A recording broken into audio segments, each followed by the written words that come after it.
আসসালামু আলাইকুম। আমরা আজকে কথা বলবো ম্যানেজমেন্টের সবচেয়ে গুরুত্বপূর্ণ মডেল নিয়ে, পিওএলসি মডেল। এই মডেলকে প্রিন্সিপাল অফ দ্য ম্যানেজমেন্ট বলা হয়। আপনি কি জানেন একজন ম্যানেজার কিভাবে সফল হয়, কোম্পানি কিভাবে তার সফলতা নিয়ে আসতে পারে? সেটা হচ্ছে ম্যানেজমেন্ট, প্রিন্সিপাল অফ দ্য ম্যানেজমেন্টের মাধ্যমে। তো এই প্রিন্সিপাল অফ ম্যানেজমেন্টের একটি গুরুত্বপূর্ণ পার্ট হচ্ছে পিওএলসি মডেল। পিওএলসি মডেলের মাধ্যমে একজন স্টুডেন্ট, একজন বিজনেসম্যান, একজন প্রফেশনাল, যে কোনো প্রফেশনালের জন্য এটি একটি ইফেক্টিভ টুলস।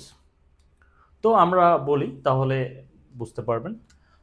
পিওএলসি পিওএলসি মূলত চারটি শব্দ, চারটি ওয়ার্ডকে চারটি শব্দতে ভাগ করা আছে। সেটা হচ্ছে পিতে হচ্ছে প্ল্যানিং, ওতে অর্গানাইজিং, এলএতে হচ্ছে লিডিং, সিতে হচ্ছে কন্ট্রোলিং। মূলত হচ্ছে আমাদের টাইম ম্যানেজমেন্ট আছে, প্রজেক্ট ম্যানেজমেন্ট আছে, আপনার কেরিয়ার ম্যানেজমেন্ট আছে। তারপর হচ্ছে এই যে ম্যানেজমেন্ট, এই ম্যানেজমেন্টকে ম্যানেজ করার মেইন হাতিয়ার হচ্ছে পিওএলসি মডেল। আপনি এই পিওএলসি মডেল প্রতিটা ক্ষেত্রেই আপনি অ্যাপ্লাই করতে পারেন, তাহলে আপনার যে কোনো কেরিয়ারকে আপনি কেরিয়ার স্মুথ করতে পারবেন, ম্যানেজারিয়াল ডিসিশন নিতে আপনার জন্য সহজ হয়ে যাবে।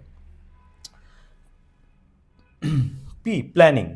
প্ল্যানিং করতে গেলে যে কোনো একটা কাজের শুরু প্ল্যানিং করা মানে হচ্ছে কাজের 40% কমপ্লিট করা। আপনাকে একটি সঠিক প্ল্যানিং করতে হবে। সেই প্ল্যানিংয়ের জন্য 5W1H, আপনি কি করতে চান, কি করবেন, কখন করবেন, কিভাবে করবেন, এই কয়েকটি কোশ্চেন করলেই আপনি আপনার প্ল্যানিংটাকে ফিক্স করে ফেলতে পারবেন। এখানে আপনাকে গোল সেট করতে হবে, আপনার গোল কি। তারপর যদি বলি আপনার ফোরকাস্টিংটা আপনাকে এখানে তুলে ধরতে হবে।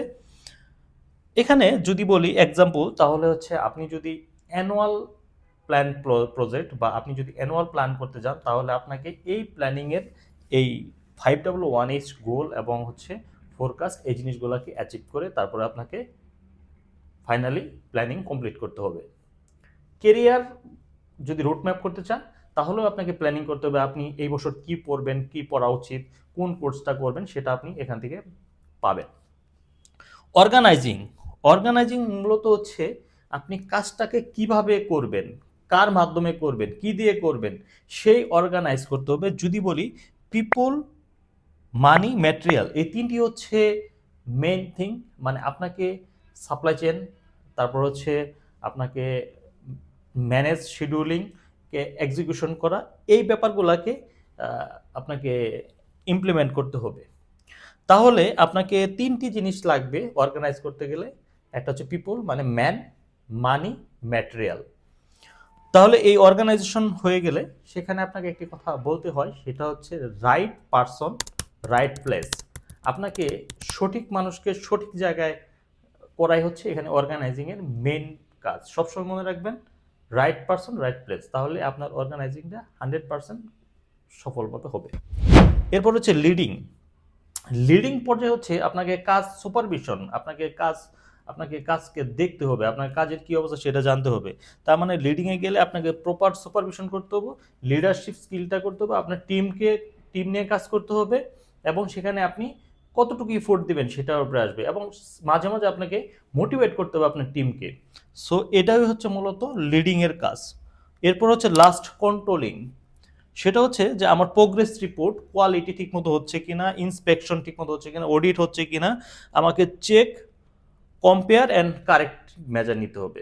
মানে আমি কন্ট্রোলিং যখন করব তখন আমার প্ল্যানিংয়ে কি ছিল, আমি কি করলাম, আমার পরবর্তীতে ফাইনাল রেজাল্ট কি আসার কথা, এইটাকে মিলানোই হচ্ছে আপনার কন্ট্রোলিং, প্রপার কন্ট্রোলিং। আপনি হয়তোবা একটু অবাক হবেন শুনে, আমাদের দেশের প্রফেশনালদের এই তিনটা স্কিল ভালো থাকলেও এই কন্ট্রোলিংয়ে গ্যাপ থাকে। কারণ তারা দেখবেন যে ক্লোজিং বা কন্ট্রোলিং এই পার্টটা সবসময় নেগলেক্ট থাকে।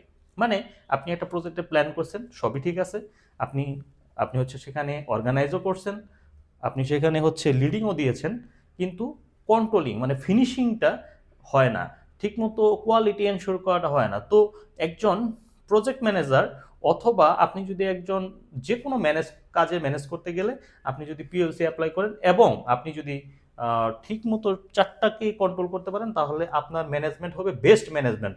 আপনি যদি বেস্ট একজন ম্যানেজ করতে চান যে কোনো কাজকে, তাহলে আপনাকে এই পিএলসি মেথড অ্যাপ্লাই করতে হবে। আজকের ভিডিওটি যদি ভালো লেগে থাকে তাহলে অবশ্যই লাইক, কমেন্ট, শেয়ার দিয়ে আমার চ্যানেলটিকে সাবস্ক্রাইব করবেন। Thank you for watching.